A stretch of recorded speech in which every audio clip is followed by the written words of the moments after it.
ഇന്ന് നമ്മൾ ചെയ്യാൻ പോകുന്നത് എങ്ങനെയാണ് ഫ്രൂട്ട് മിക്സ് ഉണ്ടാക്കുന്നത്.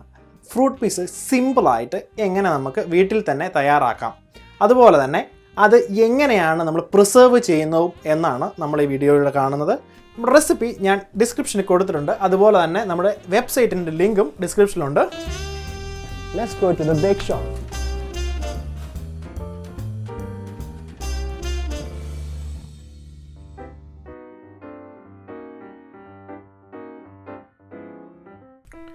നമ്മുടെ ഡ്രൈ ഇൻഗ്രീഡിയൻസ് എല്ലാം ഞാനിവിടെ എടുത്തു വെച്ചിട്ടുണ്ട്. അപ്പോൾ ആദ്യമേ നമുക്ക് ഇടേണ്ട ഷുഗർ ഇട്ട് കൊടുക്കുക. അത് കഴിഞ്ഞ് നമ്മുടെ ജാമും അതുപോലെ തന്നെ നമ്മുടെ മാർമലും എല്ലാം ആയിട്ട് നല്ലോണം ഒന്ന് മിക്സ് ചെയ്യണം. ആ മിക്സ് ചെയ്തിട്ട് അതിൻ്റെ അകത്തോട്ട് നമ്മുടെ ആ എടുത്തു വെച്ചിരിക്കുന്ന സ്പൈസസ് എല്ലാം കൂടി ഇട്ടൊന്ന് ഈക്വൽ ആക്കണം. എന്ന് വെച്ചാൽ ആദ്യമേ നമ്മളത് ചെയ്യുന്നത് വെച്ചാൽ എല്ലാ ഭാഗത്തും കൃത്യമായിട്ട് ചെല്ലാൻ വേണ്ടിയാണ് കേട്ടോ.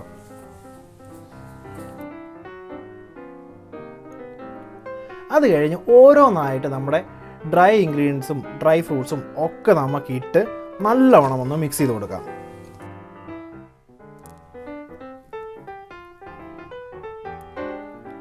അപ്പം നിങ്ങളെല്ലാവരും ഓർക്കും, ഇപ്പോൾ ഞാൻ നിങ്ങളുടെ കൈകൊണ്ട് മിക്സ് ചെയ്യുന്നത്. ഞാൻ കൈകൊണ്ട് മിക്സ് ചെയ്യുന്നത് നമ്മൾ വീട്ടിൽ മാത്രം ഉപയോഗിക്കാൻ വേണ്ടിയാണ്, അതുകൊണ്ടാണ് ഞാൻ കൈകൊണ്ട് ഉപയോഗിക്കുന്നത്. അല്ലാതെ നമ്മൾ പ്രൊഫഷണലായിട്ട് ചെയ്യുമ്പോഴത്തേന് നമ്മൾ ഗ്ലൗസ് ഉപയോഗിച്ച് തന്നെ ചെയ്യണം. പിന്നെ നമുക്കതൊരു ലോങ് ടൈം കീപ്പ് ചെയ്യാനാണെങ്കിൽ ഗ്ലൗസ് ഉപയോഗിക്കുന്നതാണ് നല്ലത്.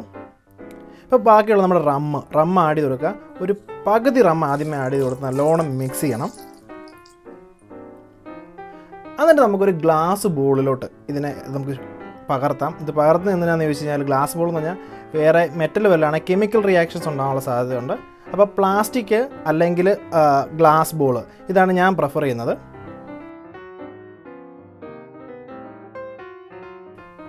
അപ്പോൾ മിച്ചമുള്ള നമ്മുടെ ആ റമ്മൂടെ നമുക്ക് നമ്മുടെ ഫ്രൂട്ട് മിക്സിൻ്റെ മുകളിൽ ഒഴിച്ച് നമുക്ക് അതെല്ലാ ഭാഗത്തും എത്തുന്നുണ്ടെന്ന് ഉറപ്പ് വരുത്തണം. അപ്പം അതെന്നാണ് എല്ലാ ഭാഗത്തും മുകളിൽ ഇച്ചിരി കിടക്കണമെന്ന് പറയുന്നത് എന്താണെന്ന് വെച്ചാൽ, ഈ ഫ്രൂട്ട് ശരിക്കും പറഞ്ഞാൽ അബ്സോർബ് ചെയ്യും ഈ റമ്മിനെ. അപ്പം അത് ഈ ഫ്രൂട്ട് അങ്ങ് വീർക്കും ഇച്ചിരി കുറച്ച്. അപ്പം ആ ഒരു ഫ്ലേവർ ശരിക്കും ആ ഫ്രൂട്ടെ കിട്ടാൻ വേണ്ടിയാണ് നമ്മളങ്ങനെ ഒരു പാത്രത്തിന് മുകളിൽ തന്നെ വരുന്ന രീതിയിൽ നമ്മൾ റം ഒഴിക്കുന്നത്. ഇൻ കേസ് ഇച്ചിരി കുറഞ്ഞു പോയി കഴിഞ്ഞാൽ നമുക്ക് ബേക്ക് ചെയ്യുന്നതിന് മുമ്പ്, അതായത് പ്ലം കേക്ക് ഉണ്ടാക്കുന്നതിന് മുമ്പ് കുറച്ചുകൂടെ ആഡ് ചെയ്ത് കൊടുക്കാവുന്നതാണ്. ഈ മിക്സ് നമുക്ക് ഏകദേശം 1 വർഷം വരെ ഈസി ആയിട്ട് സിമ്പിളായിട്ടും കീപ്പ് ചെയ്യാം. അതിനുശേഷം ഒരു പ്ലാസ്റ്റിക് റാപ്പ് കൊണ്ട് കവർ ചെയ്ത് വെക്കുക. എന്നിട്ട് ഫെർമെൻറ്റ് ചെയ്യാനുള്ള എളുപ്പത്തിന് ഓരോ നൈഫ് വെച്ചും കുറച്ച് ഹോളുടെ മുകളിൽ ഇട്ട് കൊടുക്കുക.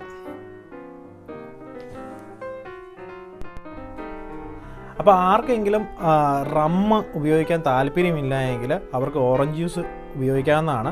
പക്ഷേ ഓറഞ്ച് ജ്യൂസ് ഉപയോഗിക്കുമ്പോൾ എപ്പോഴും കുറച്ച് ഓറഞ്ച് ജ്യൂസ് ഉപയോഗിച്ചാൽ മതി, കാരണം അത് ഫ്രൂട്ട്സ് അബ്സോർവ് ചെയ്യാൻ പാടാണ്, അതുകൊണ്ടാണ് കേട്ടോ. അപ്പം അടുത്ത വീഡിയോ നമ്മൾ ചെയ്യുന്നത് ഈ ഫ്രൂട്ട് മിക്സ് വെച്ച് എങ്ങനെയാണ് പ്ലം കേക്ക് ഉണ്ടാക്കുന്നതാണ്. അപ്പം stay tuned. Thank you for creating with me in the bake shop. നിങ്ങളുടെ അഭിപ്രായങ്ങളും നിർദ്ദേശങ്ങളും താഴെ കമൻറ്റ് ചെയ്യാവുന്നതാണ്. And also you can follow my Instagram page and Facebook page. See you next time.